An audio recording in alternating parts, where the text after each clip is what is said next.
Welcome back, everybody, to the Behind the Food podcast. Today, I have a very special guest with me.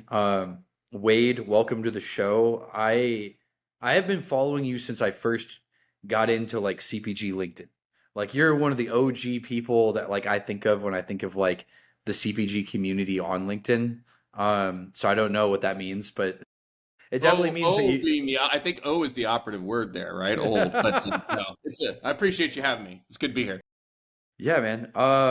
But I've been excited to do this episode. Behind the Food podcast, we've been trying to interview more and more people in like different things other than just like I have like a CPG company, which is most of my network. And most of the people that I know, it's like CPG founder after CPG founder.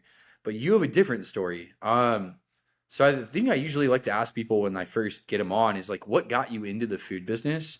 I think you started like in the grocery business, if I'm not wrong. I just love to hear about like how that happened. How did you stumble into this wonderful thing that we all do Do for a you, living?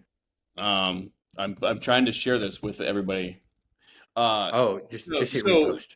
so the food business, CPG business, or the food business, because I think Food business you in general, man. yeah you and I were talking a little bit before we went on the air. That we're both from Northeast Ohio, and I actually started off in the food business in the restaurant business. I worked for a chain that you may or may not remember back in the day. It was speaking of OGs, it was Big Boy, and so there's some. Is that me or is that you? Noise. Can you hear me now? Can't hear you. Hey, hold on. This is my fault. I'm That's gonna all right. figure it out in a second. No worries. Why is it doing this to me? My phone. I can't hear you now. Oh, I can hear you now. Yeah. All right, we're back. We're back. Hey, this just shows that it's live. There's no, there's no director, there's no producer here. We're just doing this live. I think. Are you still? Is your voice still working? Yeah, can you hear me? Okay, okay, now it is. Okay, got it. Yeah, cool. Yeah, so how did I get started? I started off in the restaurant business in Ohio, and I'll give the extremely short version. I started off in the restaurant business, uh, stayed in the restaurant business, had my own restaurant for a while. I didn't do that very well, or I wouldn't be in the grocery business. I closed, quite, full transparency, closed my restaurant, had a personal bankruptcy. But all that happened and led me to where I'm at. And so before I had my restaurant, I actually interviewed with a chain called Bueller's, which is a pretty well respected grocer in Northeast Ohio. And I interviewed for them for a restaurant position because they have restaurants in their stores. And they offered me one, but it was an hourly position. And me being the 22-year-old punk that I was, I felt slighted that it was an hourly position instead of the salaried position that I was in, and I did politely declined, but it started a relationship with the Bueller's organization and a Bueller's family member specifically that transposed into when I decided I had to close my restaurant. He was the first person I reached out to work with, and long story short, he hired me. I became a restaurant manager for them and did that for several years before I decided that if I wanted to grow in the organization, I had to learn the grocery business. So then I spent a year on their grocery side of the business, learning all aspects of center store, night crew, grocery, dairy, frozen, cashier, you name it. I did it for a full year. I worked at all their stores, traveling and doing all these various positions. And then I was placed at their Wadsworth location, which is right where you were from. And I was their salaried grocery manager until I made it to corporate a couple years later as the grocery, dairy, frozen buyer, and then promotion after that. And we can keep going, but you asked how I got started. That's how I got started, but I'll pause there. It's a fascinating story. I want to go back to the restaurant thing. How old were you when you started that restaurant? Because you must So have been pretty young. I was married. I'm married twice. I was married when I was 18, and I I was a salaried assistant manager when I was 18, 19 years old, and then I went to work for this independent family restaurant. I refused the hourly offer I mentioned, and spent about 10 months there. And the family decided that they wanted to spend more time with their kids, so I decided that I was qualified at that age to do it. So I was 22, 23 back then, as a restaurant owner. Yeah. That's wild. That is absolutely wild. That's my college education is throwing into a money in a money pit of a restaurant that didn't work out. So I'd say that it's probably a better education than college. Sorry, uh, everyone. But also, the reason I relate to it so much is Megan and I actually started No Bakes when we were 23, and I can relate to like, yeah, you think that you are going to suddenly like do all of these things, and it's right, just not like that. right, And we started out as a restaurant company, so very similar. It's a weird journey when you're in that business where you can have like really really good months or like really really periods, and then like one or two things can go wrong, and it's such a slim margin, like razor thin error business where it's like it can be really really good and then really really bad all of a sudden, and you're like, I don't know what to do, and you don't necessarily raise money or like do that sort of thing for a restaurant, so it's like not a business where you're trying to burn at all. right, right. um Well, and for me, you talk about things happening. In the first 3 months we were open, we were broken into, and we typically took our deposit to the bank every night after. And there was a significant snowstorm, so we locked it in a safe. And coincidentally, that night, someone broke into not only our restaurant, but there was a laundromat in the strip area that we were at. They cut a hole in the roof and dismantled all the machines, broke into our restaurant, took cash, and if you know anything about that business, you never recover from cash being stolen because it's very rare that anybody has insurance for cash. So that was kind of the beginning of a 2 year learning and downfall and all sorts of stuff. But yeah, to your point, just something can happen and it just sets you several steps back. So Yeah, yeah, and I think that's what COVID was for us. I think for a lot of other people, it's like different things. Everyone who runs a restaurant gets broken into at least once, maybe twice. So fortunately, we were you closed learn, and no one was there, but still, yeah, yeah, yeah. it's fine. That's wild. So you turned down the offer from Bueller's. You ended up calling them immediately. When I Did decided to you? close, when I just like Yeah, several years later, yeah, yeah, like yep. several years later. What like did you how did you like foster that relationship anymore? Did you continue talking to him, like hanging So out over the yeah, so years? so what happened is the family member that I'm talking about. I don't think he'll mind if I bring his name up. His name's Greg Bueller, and what's interesting about that family is the third generation was essentially running the company when I was with them. I was with them for 20 years, and at the beginning, in the very beginning, there was the first generation was a husband and wife. The second generation were two brothers owned and operated the company, and then when the third generation came in, each brother had sons. One had two, one had three, and each one of them had a different area of the business. One had meat, one had produce, one had operations, non-foods, one had the restaurants, and who am I forgetting? I should know this. Oh, dairy, beer, and wine, dairy, frozen beer, and wine. And so they were each kind of specialized in their own area. Greg is the brother I'm referring to and had offered me that position. He would periodically, over those next several years, stop at my restaurant on his way to visit one of their stores and just he'd stop in, see how I was doing, grab something to eat, just chat. And so he fostered that relationship and he's just if you I always called him king of the nice people.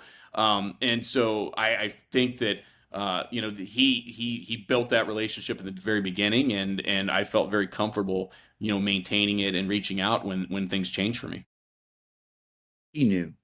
Yeah, He was like, "Wait, I one don't know about day, that. I don't know about that. one day you're gonna work for me because I'm gonna be super nice to you." No, that's really cool. And honestly, I think a lot of really cool things happen like that, like serendipitously throughout Hmm. someone's like early career. And it's Hmm. important to like really pay attention to like all the opportunities in front of you because you never know that like a good thing is going to happen. Which, like you said, closing that restaurant at the time probably felt horrible, Oh, it was. but it Yeah, led into this thing where now people like me are like, when I think of grocery buyer, I think of Wade Yenny, which is wild. yeah, Um, so tell me about like what happened after that. You worked at Bueller's, you worked your way up into the yep, buying team, yep. and did you enjoy doing grocery? Like what was it about the business that allowed you to kind of keep going and like keep like moving up the ladder?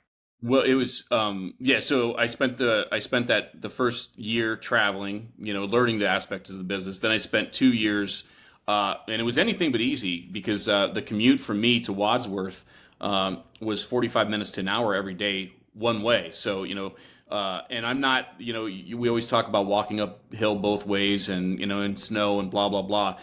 I'm not exaggerating when I say the scheduled shift at that time, and things have gotten better, but the scheduled shift for a closing shift was 8 a.m. till store close, which the store closed at 9. So I would leave my house at 7:15 in the morning. I would work and get home 10:30 at night, and often would have to go back the next morning to be there at 7 a.m. And I had two young kids at the time, so I would, no joke, leave my house on, let's say today's Wednesday, 7 o'clock Wednesday morning, and the kids weren't up yet, and I'd get home 10:30, they were in bed. I'd leave the next morning before they were up, and I'd see them Thursday at like 6 o'clock, 5, 6 o'clock when I got home from work. And so I did that for 2 years, that kind of schedule. It wasn't every day, but there were days where you went from, 2 consecutive days like I described. And, it built character, I would say. And not that I didn't already have one, but I think what I liked about the business coming from the restaurant side is it was completely different. In the restaurant business, if you have good food, or you think if you have good food. Nobody likes being told their kid's ugly. But you think you have good food. There's instant gratification. There's all these things, right? In the grocery business, it's just more business, right? And especially in conventional grocery, it's very, very focused, and we were very price sensitive, with sales and weekly ads and things of that nature. So I just loved it, all aspects of it, just learning it, understanding it, what made it work. I got a big kick out of, when we had sale items, being competitive with the other managers as far as how much I could sell versus what they were selling. So that really appealed to me. And then when the opportunity came for the buying position that I applied for, the appeal was, by that time I had spent um, 12, 15 years in the restaurant business. And before grocery, so call it 12, probably 10, 12 in the restaurant business, and then another 2, 3 in grocery doing the schedule I'm talking about. And the opportunity to be a Monday to Friday, not 9 to 5, like 7 to 5 kind of guy was like, with kids at home, it was like, yes, please sign me up. And so there was the original appeal. And then, the buying part, we just grew from there. So when you first got onto the buying desk, what was the thing that surprised you the most about the job? Surprised me the most about the job. Hmm. I think the communication with I immediately got involved with brokers. I dealt with brokers at store level, but mostly at merchandising and resets and things like that. It wasn't really the ongoing appointments and the I came in and we talked a little bit about this in my travels this past week. That generation of the grocery business, there was a lot of in my opinion, I'm describing it this way: handshake deals and word of mouth, or like verbal contracts, and being as good as your word. And for me, it was kind of surprising to see that a lot of the existing relationships that I somewhat inherited and had to grow, that's the extent of how close they were, based on, I'm going to say camaraderie. That's not the right word. Based on just people being good to each other, like the old, you picture these guys sitting at a table and smoking cigars and, having their bourbons or whatever and just talking. It was that kind of mindset that I initially got into. And it was kind of surprising from what I saw at store level. And then, as time grew, I think the things that started to surprise me a little bit more and more was, the competitive nature of the business at that level. I certainly saw it at store level, but at corporate level, competitors like Walmart and in Northeast Ohio, Giant Eagle, place like that, where seeing things that we would do in our merchandising, marketing, advertising, and how it correlated to results at competitors, that part was just like wide opening. It was like, wow, this is crazy. Yeah, that must have been an interesting experience to have because you start to see that like, oh, there are people paying attention to what we're doing, Yeah, or yeah, vice versa, like we're paying attention to what they're doing. And you 100%. probably don't realize that when you're like on the outside looking in. I think before I was in CPG, prior to 2020, 2021, I had never thought about the buying process for a grocery store at all. And I think the more I've learned over the last 5 years, the more I've been fascinated by the idea that like you have one of the most like high pressure jobs in the sense that like as the founder of a company or a CEO, your job is to make decisions. So your whole job is you will get all the decisions that haven't been made, all of the bad ones that no one wants to make, they'll flow up to you and then you're left with it. And I find it fascinating that at the grocery store or in the grocery business in general, like all the way across the board, no matter if you're like natural store or an independent or a big chain like Walmart, those buyers are making the same sort of decision that a CEO makes with even less information because people will come in with a presentation, I imagine, and they're like, my product's going to sell. I promise. Here are the data points. There are no data points. It's just like magic and nonsense. And you kind of have to like choose whether or not like I believe or I don't believe. It's kind of like a betting man's job, which is interesting to me. Um, but yeah, that must have been a fascinating experience. So what was the first trade show like that you went to after that? Because I imagine at the time they were sending you guys to shows Yeah, so to find products. we in conventional at that time, it's specific to Bueller's. We our primary wholesaler was the same, but was acquired and so changed names several times. So originally, when I joined, it was Roundy's, then it was Nash Finch, then it was Spartan Nash. I might have missed one in between there. So, but they were our primary wholesaler. So when you think of the natural world, you think of Unify and KeHE. They were our because we had conventional products. You had to have a conventional wholesaler, and that's who. So we were always going to their trade show, which typically there was two a year, and then KeHE was our specialty distributor. So when we bought a lot of these specialty products and things like that, we would go to their annual show in Chicago. I think it was usually sometime between May and June at the time. There was just that one show, at least for us, that we would go to every year for holiday buying and marketing on the specialty side. And like when you went to the show for the first time, were you like, I'm shocked that there are all these brands that I've never heard of? Or was that not shocking? On on the Spartan On the specialty side. I was gonna say on the specialty side, yeah. Well, Yeah. that's talk about night and day. The conventional show with our wholesaler was in Toledo, which I'm not gonna bash Toledo on here, Don't bash but it Toledo, was but in you could. Toledo. I always got mad because I'm working with produce buyers, meat buyer. Our produce guy is going to Florida. He's going to Mexico. He's going to You're going to California. Toledo. Yeah, I'm going to Toledo and twice a year at that, and it was like, oh, are you kidding me? So yeah, and obviously, I had already seen all the new products there. It was more or less a relationship thing as far as why we went, and there wasn't a lot that we could get at a show that we couldn't get across the desk, and I changed that over time as far as that the whole dynamics of that show. But the on the KeHE side, yeah, that's in Chicago, and it's Chicago instead of Northeast Ohio. So there's the size of it, right? It's just the magnitude of this show is just so significant, and thousands and thousands of people and brands, and yeah, that was pretty crazy to experience, especially in the beginning. But coming from the old UCOG, whether the old guard, I'll say, and the mentality that I was originally trained at in grocery, it was price, price, price, price, price. So I'd go to these shows, and I'm dealing, dude. I'm like, how low can we go? Okay, if I buy 50, what if I buy 75? And I'm just back and forth. And it wasn't like checked out this new shiny object or brand. It was, I know that I want that for the fourth quarter in my stores. I want the best price. I had that conventional mindset, trying to apply it at a specialty show. That was really interesting. That's fascinating. And so then, you're at Bueller's, you're buying, you're doing the job. You were at Bueller's for a very long time. 20 Uh, years. very, very long time, right? And then right around the same time, I started No Bakes because I'm a child. You left Bueller's. Was it like 2017, 2019? 2019, beginning of 2019. 2019. Okay, Yeah. so a few years after I'd started. Mm-hmm. Why'd you leave? And what like started like because after that you had like a very quick upward trajectory. And I think a lot of people noticed that. And I'm curious personally, like, what was the catalyst for you to say like I want more maybe, or was it Mm-hmm. something else?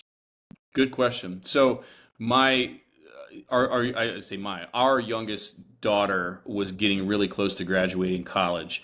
And so we had always said that, when the kids were growing up, we didn't want to uproot and move. Over the years, I had recruiters contact me, especially after I'd been, tenured.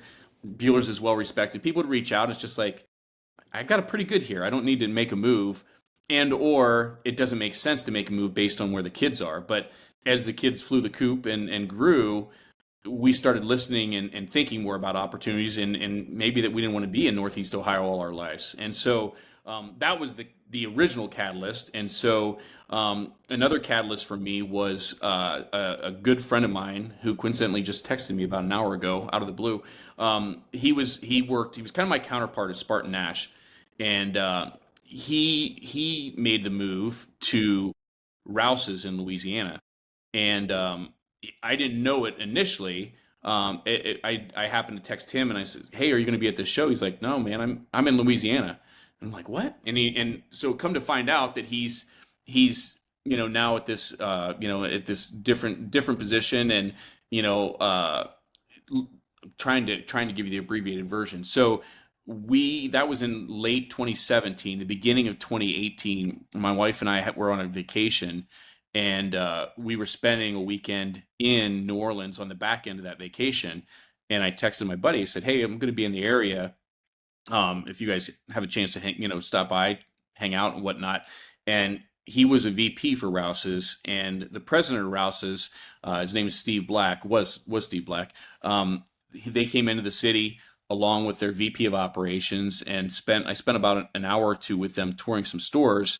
And I just remember leaving that meeting with those guys, and specifically, I knew my friend's name is Jim, but the president Steve is someone that I just respect the hell out of. I mean, he's a mentor this day, a friend to this day, and I remember telling my wife, I said, "That guy's a dynamic leader. He's somebody special." And so the wheels started turning in the beginning of 2018. I was at Rouse's at the beginning of 2019, and so and a large part of that was the connection between Jim, who I'd known from the years at Spartan Nash, but more importantly, swaying things was the conversation with Steve, and understanding who he was as a leader. And if you haven't seen the podcast we did with him, I go back and check it out, because he's just a fantastic individual, and he's doing mostly consulting to this days, but has a book called the five rules, and he's been so impactful to my career to this day. I have this five rules bracelet that he gave me in Louisiana, and it's just somebody that so that was the catalyst. That was not a short story. That was a long story, but that was the catalyst. Well, I want it to be a long story. This is a Yeah. long podcast, but I really like that, and I think it's actually really interesting because I have a similar thing going on in my life now, just like kind of at the beginning of the story rather than the end. Megan and I decided to move to Bozeman, Montana earlier this year, and the reason that we chose now was my daughter just turned 5 in the spring, and I said to myself, we don't want to live in Nashville. We didn't want to live there anymore. It wasn't the right place for us. We'd always wanted to live in like Boulder or here, somewhere in the Rocky Mountains. And I looked at her and I was like, we cannot make the move after she is here. Like after they have roots, that's messed Yep. up. Like Yep. don't want to uproot your kids. It's Yep. one of those things where I think a lot of people don't talk about that.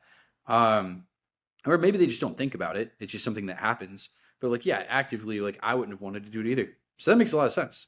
So moving forward, like through that story, I mean, you then kind of like had this upward trajectory from Rouse's to Jimbo's, who's also another very well respected grocer.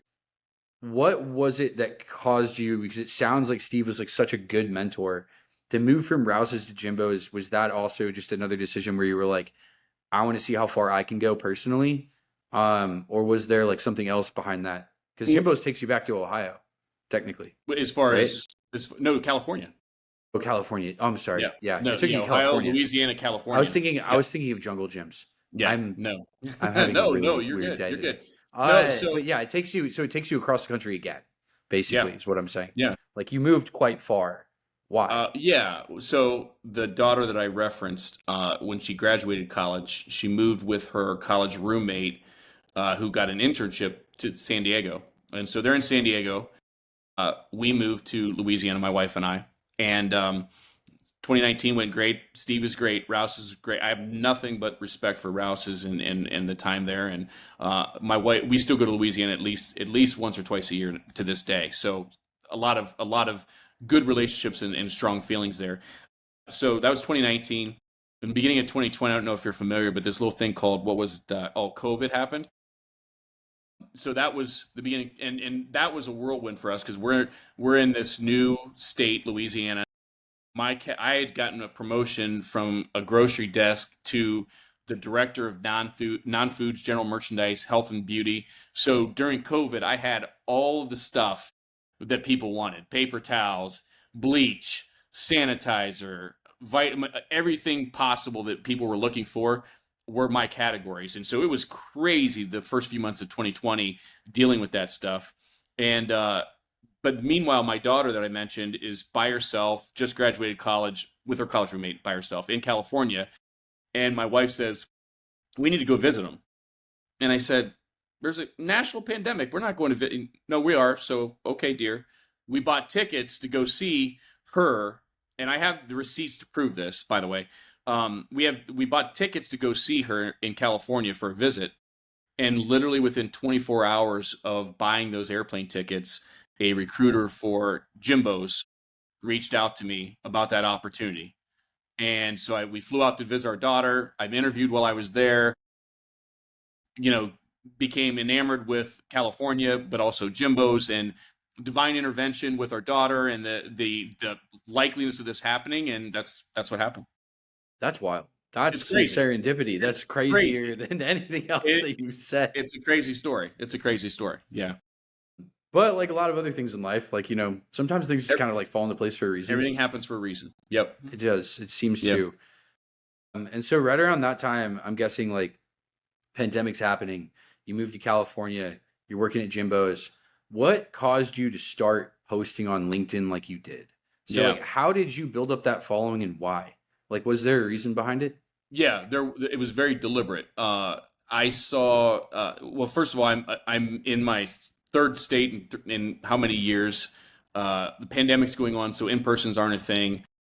It's a new business. It's natural organic instead of conventional. I know conventional at that point, 20 plus years. Felt I knew it pretty well. New natural organic from having a good selection and assortment in Ohio and Louisiana, but not to the extent of what Jimbo's was. And so getting out there and everything being shut down, there weren't any people outside of our little Jimbo's team. So I'm like, how do I see new products? How do I see new things? And so on. So I literally just dove headfirst into LinkedIn, and put myself out there to, reaching out to brands. I'd see something, like you or, some brand that I thought looked cool and, I'd like, and I'd connect with them and, set up a meeting or whatever. And as things started to wind down with COVID and in-persons became a thing, I was doing them virtually to start with, but then, people would stop by. Everybody goes to California with Expo and everything else. So people would stop by and I'd see in-persons. And so it kind of, in the beginning, it was intentional to, hey, if I'm going to get new products and see new things, I've got to do some research and I've got to put myself out there. But then it just kind of morphed into what it is, I guess, to this day, because to some extent I still do it. Maybe not as much, but that was the story behind it. That makes a lot of sense. And I think that like pandemic probably catalyzed a lot of people to like head online to like do all kinds of different things. But were you surprised or did you kind of already know that there was a CPG community on LinkedIn? Because when I started paying attention to it in 2021, like early 2021, I was actually shocked by how like active people were. Like it kind of blew my mind. Did you have that same experience or did you get on before I think that for was me it was a happening? gradual progression. I mean, if I look back, I think I joined.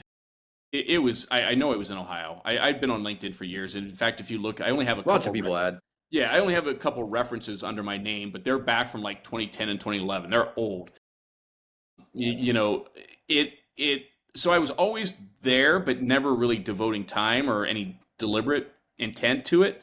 And then when I was in Louisiana, I did a little bit more, and then two of the guys, that I think a lot of people know, the Corey and Kimball from Harmon's, when they were the Harmon's guys, seeing a lot of what they were doing out there certainly motivated me as well, and saying, it makes sense for buyers to be active on here and to be more communicative with brands. If especially making the move to natural organic, because in the conventional side, again, so much of it is price, price, price, price, price versus partnership.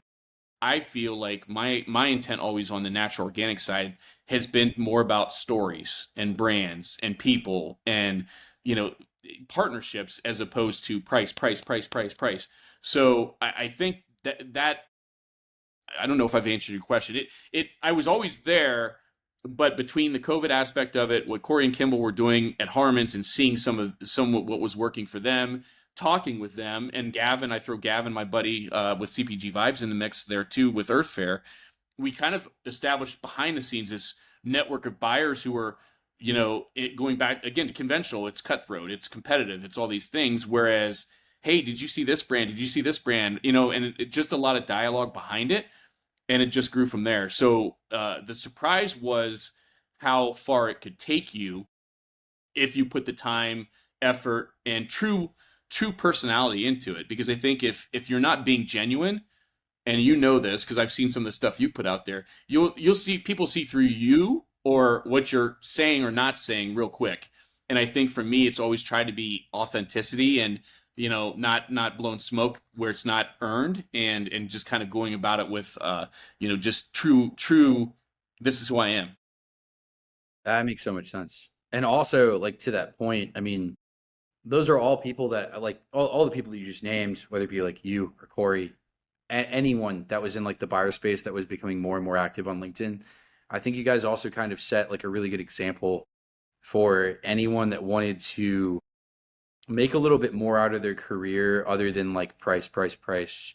Um, and a little bit more out of their career rather than just like the traditional standard playbook. And I imagine that that added a lot of value for the places that you guys worked.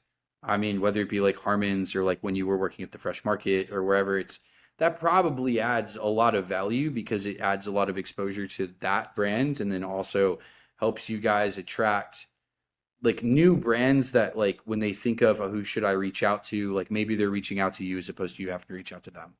Um, Exactly.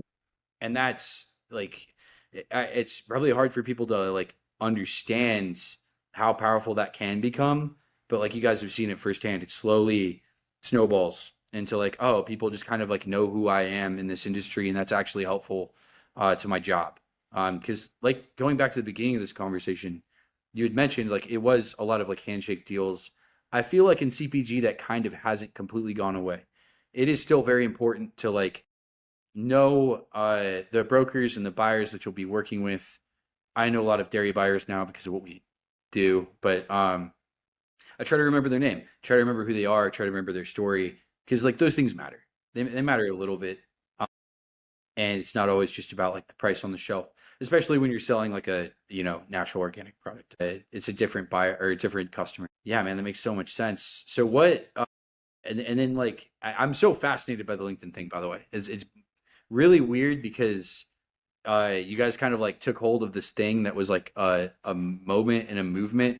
I mean, if you even look at like myself for Jake, I mean myself, I'm not really a good example, but like Jake Carl's or like Mark Samuels, Mm-hmm. the growth that they had over that period of time from like 2020 to today has been pretty wild. And a lot of it promoted by this platform. Uh, what made you want to start the podcast? Because that's also kind of like originally you started with Alex, Mm-hmm. who is awesome. And you guys just kind of started like vibing out on LinkedIn. Why'd you guys start it, and what was the catalyst behind that? Well, I think it's going back to Jimbo's, and I was there. Alex used to have his product in there, and I think you'd have to ask him this question because my feeling is that initially when we first started talking, there was an interest in him getting back in the stores, because Genius Juice was still very active, and there was, for whatever reason, right?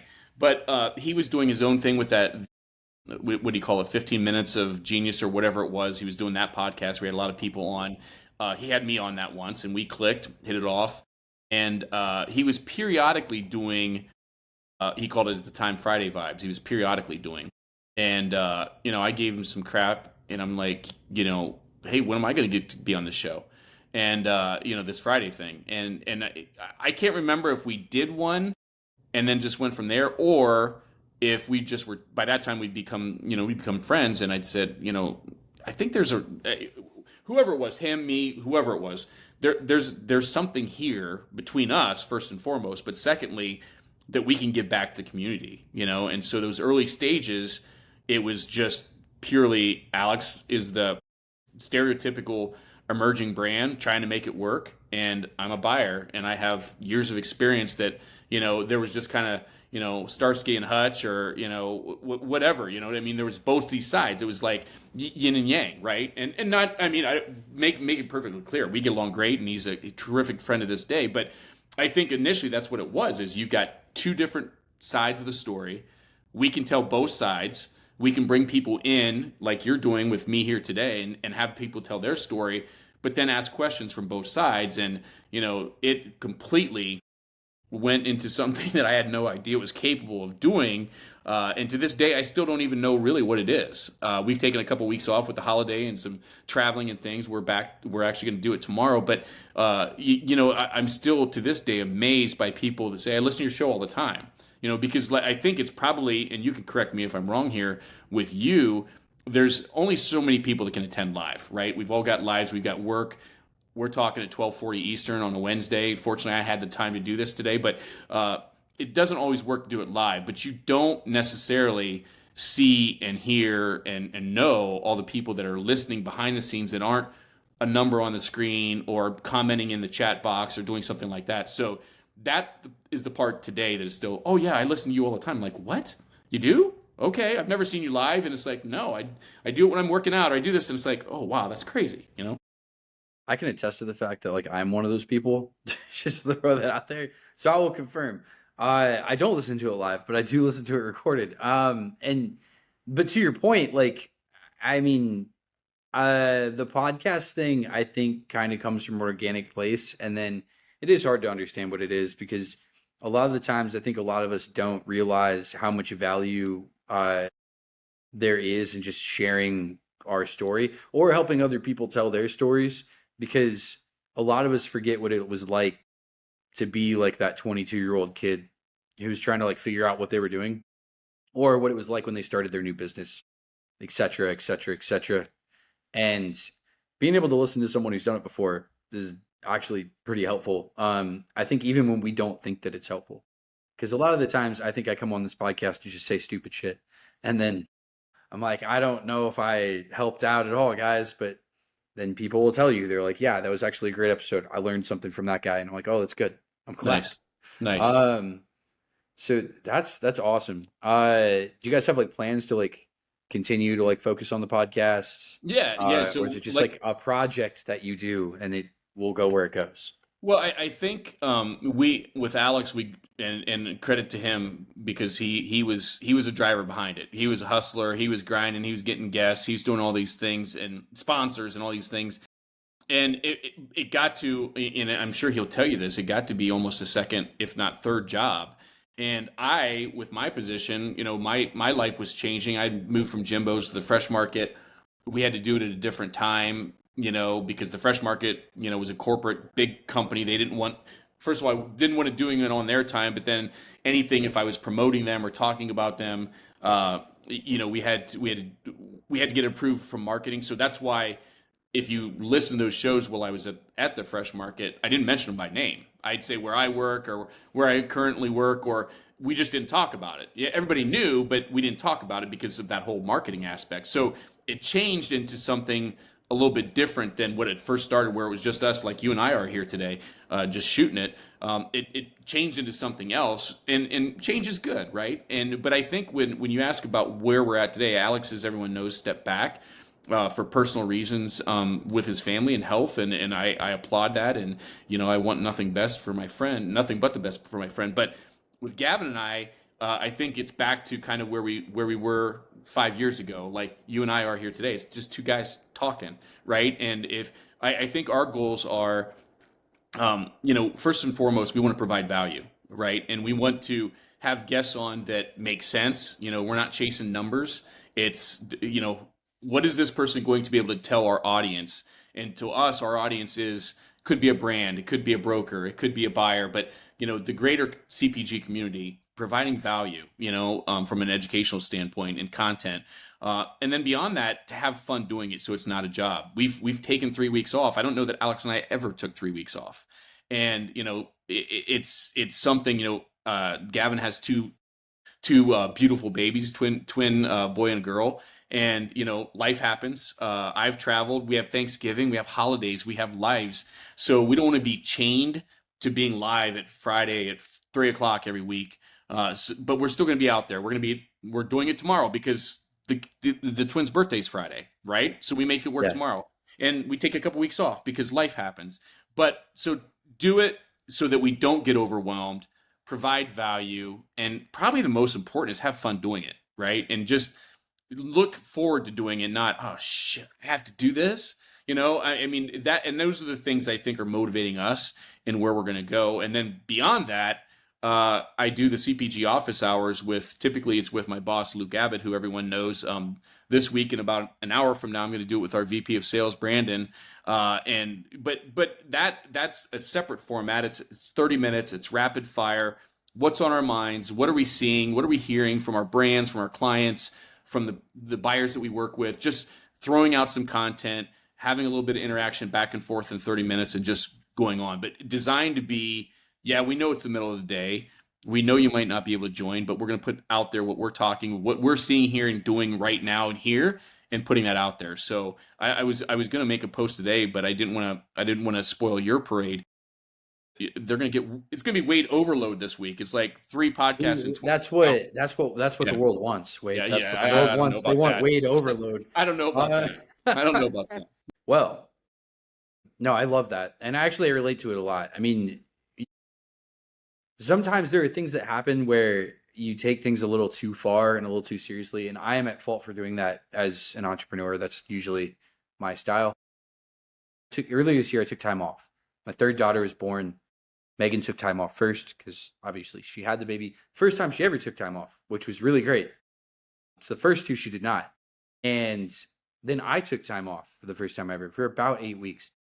That caused me, which I don't know why this did this to myself. It caused me to just be like, what more could I do?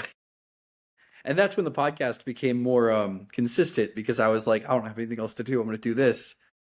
And then you go back to like doing other things, and it does become sort of a second job. And I think avoiding that is really, really important because, like you said, things like this, or even running a company, or you find a job that you actually really like and you're excelling at, the minute that it becomes uh like painful to like wake up in the morning and do it is probably the minute that you're screwed. Like it's not happening anymore. Like now you're in a place where it's probably not going to continue in the same way it was because you don't like it. And liking things is kind of important.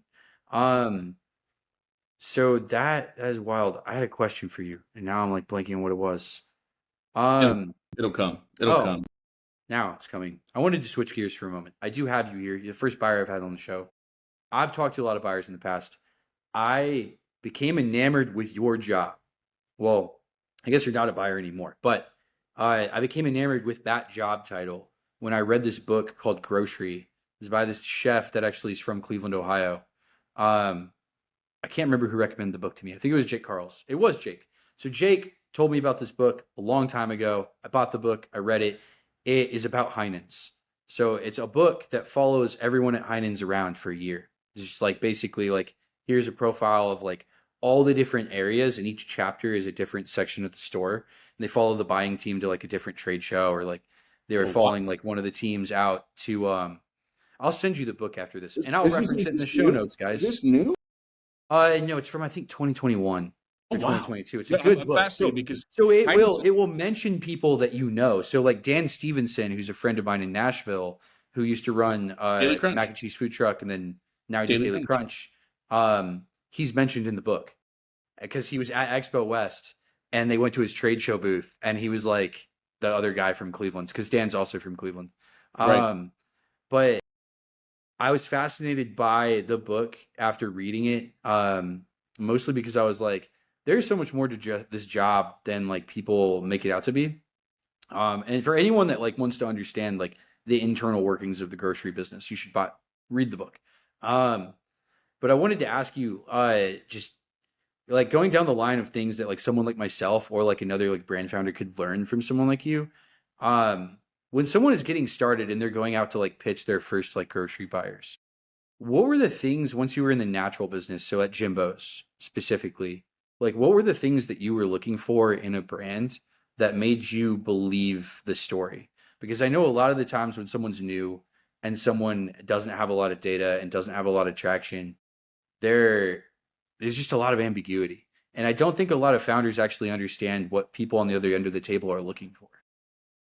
Yeah, that's $1 million question. And if you can buy, I Right. think that's what you're going for. This is a hustle. If you bottle this and sell it, I want a percentage I'll give you a commission. cut. I'm a broker now. Remember, I'm a broker now. Yeah. I think Robert Johnson is putting a lot of good content out these days with regards to what his buyer's perspective is. And back in the day, I actually had some posts about a buyer's perspective and kind of looking like I think I said things like sales tips from a buyer's point of view or something like that. It's like here's what you need to do. But to answer the question, going back to the Jimbo's days, I was the best of both worlds. I was at an innovative grocer. I called it like Erewhon of the South, right? You had Erewhon in L.A. and Jimbo's in San Diego, and I think for me, the trouble I had was that we weren't big enough to open distribution. So I could love a product, but I wasn't enough doors to be an anchor account.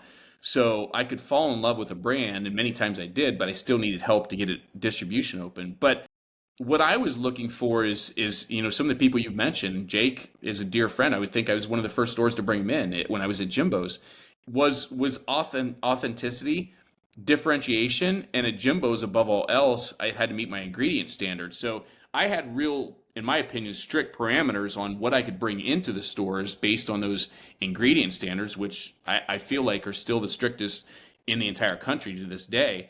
But then I also the personal approach. People like Parker Olson, who's not as much in the CPG game anymore, but back in the day, he was traveling around with this mushroom Just granola listing company. off In my a, friends. yeah, in a van. No, what got me with him was his putting himself out there. Right, I was doing it from the buying side. He's putting it out from his side. Literally has a sign up, Wade, I'm living in this van. I can't remember what he had on the sign, but send it to me. And I'm like, how do I not take a meeting with this guy? And I mean, so I think part of it's putting yourself out there. Part of it too, I feel like people, when they came to Jimbo's, I say people, founders and brands, for the most part, when they came to Jimbo's or came to me, they knew who Jimbo's was, what Jimbo's was, and a few exceptions, I didn't have to I didn't have to explain to them. Well, you realize this is the strictest grocery store from an ingredient standpoint to get. They knew ideally. Now I wish every broker did that at that time. Like did that pre vetting and things like that, and didn't waste my time. But I digress. The brands that did it, so when they did that, when they went to a store and said, took a picture and said, "Hey, can I come in here?" Went to my set and knew, "Hey, I noticed you have this and this on the shelf, but you don't have this, and this is where we fit in, and this makes sense." Showing me that you're interested in my brand, which is Jimbo's or was Jimbo's, in my customers and what we need and what I'm looking for. I think that translates to any business to this day. I tell people countless times on my podcasts, on shows like this, if in this day and age it's inexcusable for you as a brand or a founder or a broker or a salesperson of any kind not to spend 5, 10, 15 minutes on a retailer's website looking at their assortment on their online shopping with Instacart, DoorDash, Uber Eats, whatever they use, and seeing, oh geez, they only have organic products, probably not worth my time to talk to them because I'm not organic. Or doing some of that legwork. Maybe you can't get there in person and take a picture, but you can at least familiarize yourself with their socials, their marketing materials, their magazines if they have them, their ads, all those things to say, okay, I fit here, let's continue the work, or okay, I'm not going to waste this guy's time. And I think things like that as a buyer shows me that you care about, again, my customers, my brand, my retailer, but also me. It's not just, okay, I've got to try and reach 6 buyers today and let's check him off the list. Oh, he can't carry us because we're not organic. Just valuing someone's time and their job and their duties, I think those are the kind of things that I was like, okay, this is what I'm looking for. And then if I can connect with you on a personal level and your story to boot, it's a win, right? Yeah. So I guess following up to that question, when you guys did bring in products that were kind of like, hey, we're going to take a chance on this, this brand is being anchored by like say like Gelson's or Bristol Farms or whatever it is, and now we can get them. Mhm. Um, what were some of the factors that you saw that caused people to have success in Jimbo specifically? In a like small and natural independent store like that, super well known. It's a Mhm. different kind of shopper, but like what worked and what didn't? I think working, blood, sweat, and tears. I saw countless founder demos. Towards the end there, I had connected really well with our marketing department. So anytime I was super excited about a brand, like uh, like Jake and Midday and Annie, who was doing, oh my gosh, how do I not remember Annie Wu? What's the brand? Oh yeah, I should now know I this. look like I was yeah. gonna. You got to pull it up because I love I'll tell Annie you in a dearly. second. Yeah. Her sweet. Why do I not know it? Sweet. Come on, Oh, Jimmy. Yeah, she's Annie not. Well, here. she's not doing it anymore. I'm finding it. All right. Sweet duet. Sweet duets. Thank you. Sorry, Annie. I Yeah, love you.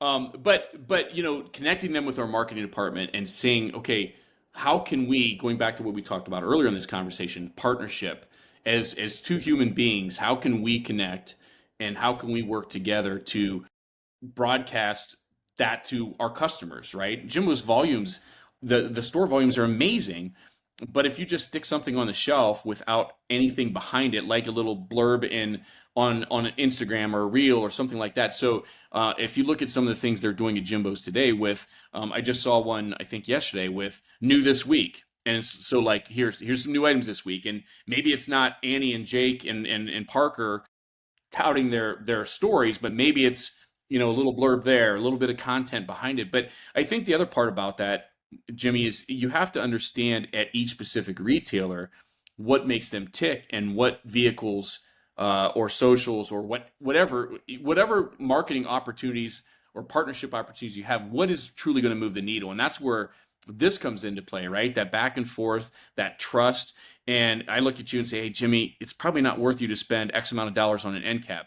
But what about this or what about that? And kind of working with you on that. And then you trust me because, I want to help you succeed, and I want you to trust me. And so finding out what that is, and I bring that up because I know, and I don't, this is dated at this point, but back in the day, Bueller's, we focus most of our social marketing on Facebook. If you did something on Instagram, I was like, it's probably changed now. I'm sure it has, but to that point is at Jimbo's when I started there, I don't think we did hardly anything on Facebook. It was all Instagram. So it's like, what can I get as a brand the most value? And I need to, as a brand, be able to trust my partner at the retailer to help drive me to what is going to be that success. And at Jimbo's, the answer was this. At the Fresh Market, the answer is that. And at Bueller's, the answer is a combination or completely different. And that's where that trust and that handshake and all that goes back to is I need to be able to trust that if I bring my brand to your store and I pay free fills and slotting and all the exorbitant fees that I have to, you're going to help me drive business to my brand, right? yeah. And I think to that point, like there's a lot of buyers like yourself or like you were, who really focused in on like how do I make sure these brands are successful, or how do I at least give them advice, a roadmap to say to like getting somewhere, and like maybe it won't work, maybe it will, but we're going to give you the best chance to succeed. Now that you're on the broker side, do you see that from most buyers, or do you see a lot of people who are like, could you please buy my ad? I'm Because they're lucky. trying Well, to make money. I'm lucky because I get to pass the buck here because I don't work Yeah, typically with retailers. that's I'll, true. I'll see them at shows and things like that. I work more with brands. Do I see that? I'm not gonna divulge companies and places that I've worked No, on don't this do when that. I answer this question. But I will say that there are some organizations that are more motivated by dollars, and certainly as a buyer or category manager or director or vice president, which I've been all, um, you have different you're at different rungs on the ladder and you have different motivations. But I think at the end of the day, we're all humans, and I think that I wouldn't be a good human and or wouldn't be if here's what I'll say. If I get you to buy an ad or an end cap and you're out of the store in 6 months, did I succeed? I mean, not every brand needs to support at that level, right? And so I think, do I see it? I think it's more common. I think it's more about what I said. Like, okay, I as a manager am probably going to have some component of my evaluation, my performance based on metrics, sales, margin, those things. That's a given. But then there's these other things, these incremental incomes like merchandising, like marketing and things like that that maybe or maybe I don't, depending on where I'm at, have that component. And yes, I'm pushed to get those numbers up there, but I also understand that Jimmy is here with his business, and I'll pick on Procter and Gamble. Procter and Gamble is here, right? And so how can I think Jimmy's going to be able to do what P&G does? It's not realistic. But if I can maximize the opportunity with you, with where you're at, it should be a win-win. I don't know if I dodge that question. I think No, you didn't totally dodge it. I I feel think like it's a better way of like asking it and like thinking about it too is like I think if you're sitting on like the brand side of the table, which you essentially do now, and you think about like success, um, I think it probably is a little bit more of like a dichotomy of like I want to listen to exactly what their roadmap is, and then also keep in mind, like you said, where we're at in our journey, like what our resources actually are, and where we dedicate that time and money to. But that also might go back to the fact that like you saw a lot of founder demos. Sometimes it's better to grow slower, and sometimes it's better to like find that product market fit in a smaller chain yeah. than like Well, Kroger, I think for it goes instance. back to my day, back to my days in Ohio. Like we talked about this price, price, price, price, price. If you talk to the Wade that was his first year in it buying, dude, I was going to get every penny from you that I could. I didn't understand partnerships. I didn't care to. I just thought if this cost me normally 90 cents and I could buy it for 50, win for me. I didn't care about you. And not that I didn't, it's just that I didn't know. And as that changed and came with experience, that's it's almost complete 180 now. And so I think uh, there's more buyers that are going to have that mentality now because they realize that's what makes it work, and so it's just putting all the pieces together. So Yeah, that makes a lot of sense, man. It does. And I think the good thing, like kind of on the back end of the pandemic, and a lot of people hopping on here and a lot of people talking about the CPG space, like out and about in the open. I think a lot of the good things that have come from that are people looking at whether it be like the distributors chargebacks or whether it be like bad habits of like founders, like, not necessarily like doing the right things to support the chain. On the other hand, like buyers not necessarily doing the right things to support the founders, whatever it might be, or brokers doing wrong things or good things or whatever it might be. What has happened is by putting these things out, and I thought of the chargeback thing originally because of your old co-host, but the the thing that I think will come from it, and I think the good thing that's already starting to come from it, is people are starting to see that none of us do business in a vacuum. Nobody is successful on their own, and nobody can possibly make this thing work on their own. And so the more I think you think about the success of other people, so like what I've done personally as like a founder is I constantly try to think about the needs of the distributor. It sounds insane because they are not great, right? Like they're not exactly nice to me. But what I've realized is the way to have the best relationship with them, which then allows me to do things like, hey, we need to raise our price, and they don't give me that much pushback for it, or like, hey, we're going to need to move product from this DC to this DC, it's not working. Or you start to build trust. mhm. Guys, we need to order more products so we have better fill rates. They don't want it to spoil. I say, but trust me, and they actually can, because I've been doing that for several years. I think the more that people start to think about how someone else is impacted by their decisions, the more they'll start to realize we're living inside an ecosystem. Right. And if one person starts doing really poorly, especially a very, very large person, it's not good for the rest Right. of the ecosystem. It's very Right. bad. Well, Um, at the end of the day, we're all people, and if and I think that's when what my motivation when I was doing that, sales tips from a from a buyer's mindset, it was that same reason. Like, if I can tell you how to do your job better, it's going to make my life easier on my side, and I think that translates to all walks of life, not just buyers and sellers, distributors across the board. If we work together and communicate, imagine that life's a little bit easier. If I say, "Hey Jimmy, that email you sent me really pissed me off," you're probably not going to send me one like that again. But if I just just stop answering your emails because it's just I'd like to think it's common sense 101, but it's but no, I think what you're saying and doing is exactly what you should be. Is how can I do this better? And if you don't educate yourself and arm yourself with that knowledge, shame on you. I mean, because at the end of the day, you're in it. You have your purpose, your mission, your values, but you want to make money. You have a family to support. The distributors are in it to make it's a business. They're not nonprofits. Everyone's a business. Everyone's trying to make money. How do we all make it more together? If we work closer together, we can figure it out. yeah, especially with what you just said with open lines of communication, people behave so much better in life. You just simply tell them what is working and what is not working, even in relationships.